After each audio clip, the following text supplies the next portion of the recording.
네, 8시 4분으로 들었습니다. 세상을 연다 박찬수입니다. 3부를 시작하겠습니다. 벨기에 하면 유럽의 수도가 벨기에 수도 브뤼셀입니다. 왜냐하면 거기에 유럽연합 EU 본부가 있고 또 의회가 있거든요. 근데 테러 위협으로 도시 기능이 사실상 마비되어 있고 벨기에는 최상의 경고를 지금 바라고 있다고 합니다. 전 세계적인 테러 위협.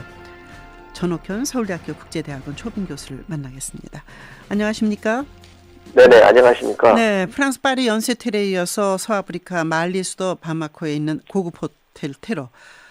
아프리카 카메룬 북부에서 이슬람 무장단체 보코하람 소행으로 추정되는 자살 폭탄 테러. 9명 이상이 사망한 뉴스. 정말 이거 왜 이런 겁니까? 정말.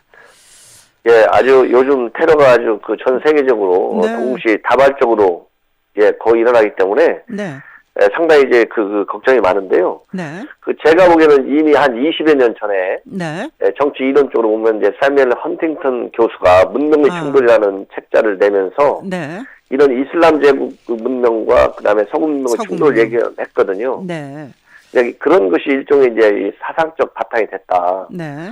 그러면서 현실적으로는 네네. 중동 아프리카 지역에서의 그런 친미 세속 정권의 부정부패와 독재 네네. 이런 것이 이제 발단이 돼가지고 네. 최근에는 이제 경제적인 빈곤층이 무슬람 그런 이 종교도인 사이에서 특히 커지고 네. 그런 것이 이제 소외 의식을 키우다 보니까 이런 테러와 같은 잔인한 행동으로 자꾸 확산되는 게 아닌가 그런 네. 분석이 가능할 것 같습니다. 근데 계파도 하도 많아가지고요. IS에 알카에다에 아주 많더라고요. 근데 IS가 공개한 동영상을 보니까 우리는 파리에서 시작했고 백악관에서 끝낼 것. 미국 심장부를 타격하겠다. 또 뉴욕하고 이탈리 로마 다음 표정으로 거론하고 있는데 이런 것이 테러기 때문에 가능할까요? 예, 그렇습니다. 왜냐하면 테러 단체들은 네. 테러 자체가 하나의 조직을 존재시키는 당위성을 제공해 주거든요. 네네. 그렇기 때문에 테러는 언제 어디서든지 자기네가 기획한 대로 하려고 할 것입니다. 네. 그리고 지금 앵커분께서 말씀하신 그런 다양한 테러 표적을 제시하고 하는 것은 네. 테러 단체가 그만큼 이제 서로 우위와 독점적인 영향력을 확보해서 테러 단체 간의 경쟁이 노골적으로 드러나는 것이다. 예. 예, 이렇게 봐야 되고요. 그 다음에 또 하나 이렇게 테러를 계속 이렇게 위협하는 것은 네. 지속적인 위협을 통해서 지금 전 세계가 단합해 있지 않습니까? 네. 테러 전에. 네. 이런 단합된 테러 단체의 어떤 파괴력을 분산시키고 네. 이런 테러 단체와의 투쟁에 대해서 피로도를 높임으로써 네. 대테러 작전의 어떻게 효율성을 조금이라도 더 낮춰보려는 이런 네. 심리적 의도도 깔려 있다고 봅니다. 네. 그렇다면 여러 테러를 자행하는 단체들이 경쟁적으로 테러를 하면서 얼마나 큰 성과를 거뒀느냐가 추종자들을 모으는 수단으로도 활용되고 있다 이런 말씀과 비슷한 거네요. 네, 그렇습니다. 그렇기 때문에 테러 단체들의 경쟁이 심화되면서 네. 그 잔인성과 포갑성이 이루 말할 수 없도록 심해지는 것이죠. 그러게요. 근데 유엔 안전보장이사회 이거 사실 무의미하다, 무용하다 이런 조치를 다 했지만 결의안이 만장일치로 통과됐지만 그 의미가 어디 있는지 어떤 강제력이 있는가, 구속력이 있는가라는 것에 대한 의구심이 들고 있거든요. 어떻게 보세요? 그렇습니다. 이제 기본적으로 이제 안보리의 결의안 자체는 상당한 구속력을 가지고 있습니다. 네. 이것이 다른 많은 유엔 위원회의 결의안과 근본적으로 다른 점인데요. 네.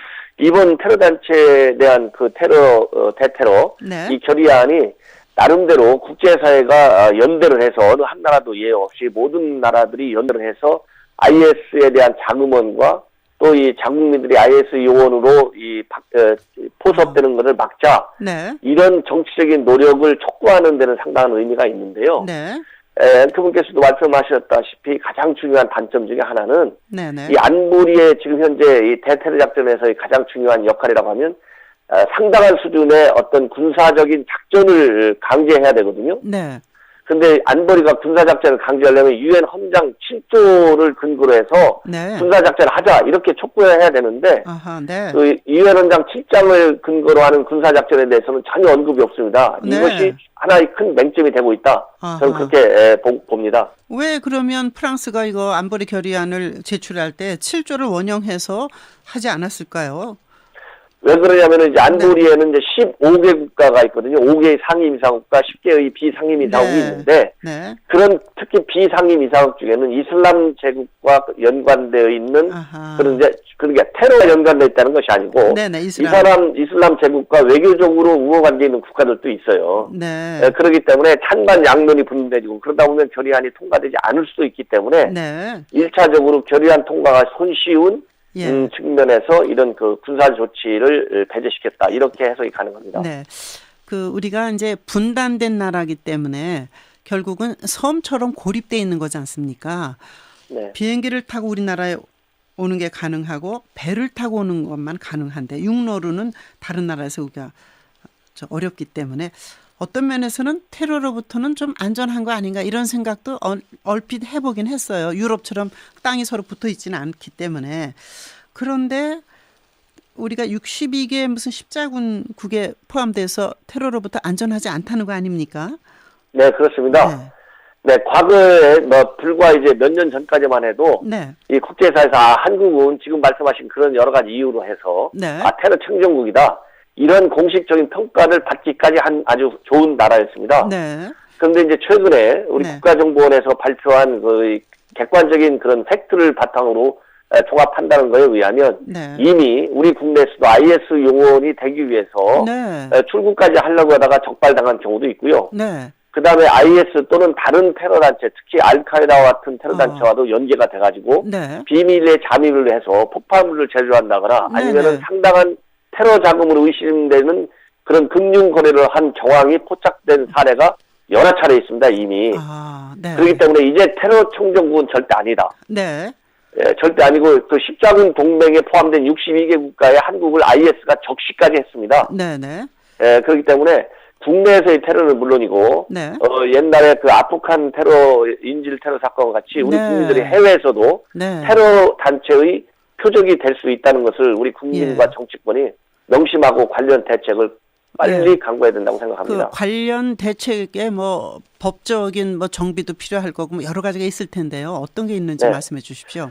지금 제일 큰 게요. 지금 현재 국회에서 다행히 이번 테러 사건의 심각성을 늦게나마 인지하고 네. 여야가 빨리 테러 방지법을 만든다는 것까지는 합의를 했습니다. 네.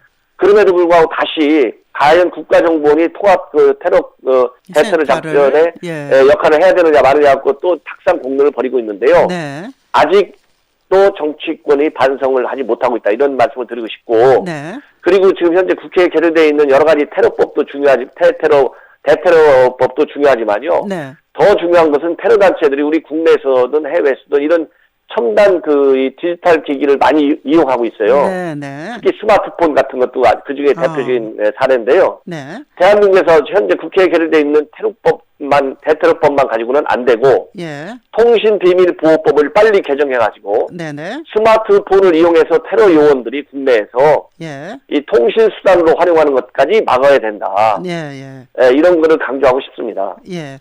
사실은 뭐 정보를 알 수 있는 게 바로 이제 그런 건데 그런 걸 지금 못하게 돼 있고 금융거래도 또 알아볼 수 없게 돼 있으니까 이 법까지 확실하게 만들어야 된다 이런 말씀이시군요. 네, 오늘 말씀 고맙습니다. 서울대학교 국제학원 초빙 교수 전옥현 교수였습니다.